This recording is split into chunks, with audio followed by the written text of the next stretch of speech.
After 600 yards, turn left. We talked about a GPS device. You know, I have a TomTom, and TomTom tells you where you're at, and this is where you want to be, and this is the route you should take. So you don't drive away from your home and then 10 miles later put it on to see where you're at in relationship to where you're going. You start that right from the beginning so you don't make any wrong turns. Right. So it's kind of a similar analogy. The next part we're going to go into is vision. Realizing your vision and why your vision is important. Is it coming from that ego where I gotta make a Major League Baseball team so my friends know I did something? Or is it because you're passionate about what you're doing and oh no, I'm playing, I'm making it. I love doing this and I want to play the best around. Two totally different approaches with the same goal. Okay, now that we have the groundwork, the next steps in the process is visualization. Every kid's dream is to play, Major League Baseball, and I had a little bit more refined dream. I always wanted to play for the Phillies. As a Philadelphia kid, always rooting for, the same players, the same team, the same colors.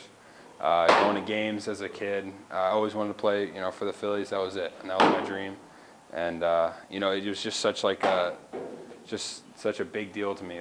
I always wanted to be a baseball player, and even kids used to make fun of me, tell me that it wasn't possible, but that's always something I wanted to do. Seeing yourself as successful is the first step toward becoming successful. You have to see and want with strong emotion the things that you want to create in your life. Major League Baseball, professional football, National Hockey League, it's very fast-moving energy. And you have to get your body prepared to move at that speed as well as your mind. And if you're not going to prepare, you're simply not going to get there because you're going to run into a lot of high other energy sources. And if you're vibrating at a low energy and you're meeting someone with a high energy, you're going to very quickly either, I need to dial it up another notch, or, whoa, I don't know if I want this. I don't know if I'm this good. And then you start questioning yourself, and that's where your self-esteem comes in. Remember, as a human being, your vibrational purpose is to create the life that you have imagined. One of the examples I use is if you have a dark room and you walk into it, you don't get rid of the darkness. You turn on the light switch and the darkness goes.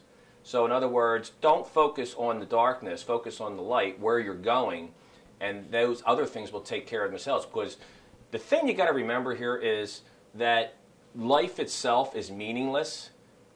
The only meaning life has is the one that you give it.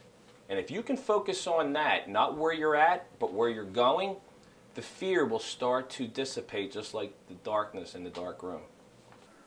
That's how human energy flows. If you are not focused on where you want to be in your life, you will probably not get there. As I go, the ends does not justify the means.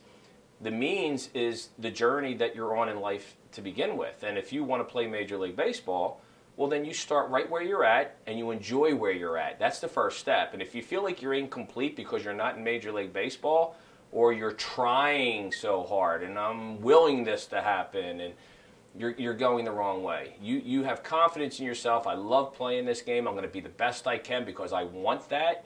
You'll draw people to you. You won't have to try to prove yourself to someone. It's as simple as that. Having a vision will serve as a guide for you to define your passion, one step at a time.